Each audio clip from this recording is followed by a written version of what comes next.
আম্মু কই গেছিলা? আমি গিয়েছিলাম একটু বাজারে শপিং করতে। আর ফেরার পথে একটু স্বপ্নতে গ্রোসারি কিছু জিনিস কিনলাম।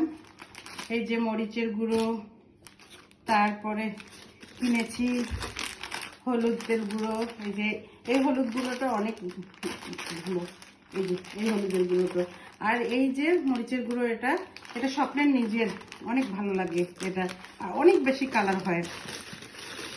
আর একটা জিনিস নিয়েছি, বালাচাও ছিল অনেক বড় বড়, আমি নিয়েছি এটা, বালাচাওয়ের ভর্তা খাবো কালকে গাইস।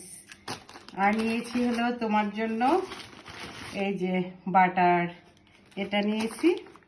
আর নিয়েছি বাবু এবং আমার জন্য ওটস।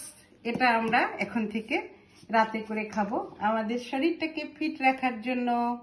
আমরা রাতেবেলা আমার ছোট মেয়ে আর আমি মিলে এখন থেকে ওটস খাবো এবং নিজেকে আমরা ফিট রাখবো। আপনারাও নিজেকে ফিট রাখতে হলে আপনারাও এরকম ওটস খাবেন রাতের বেলা। ধন্যবাদ, ভালো থাকবেন। আমার ভিডিওটি ভালো লেগে থাকলে অবশ্যই লাইক, কমেন্ট এবং শেয়ার দিয়ে পাশে থাকবেন। আল্লাহ হাফেজ।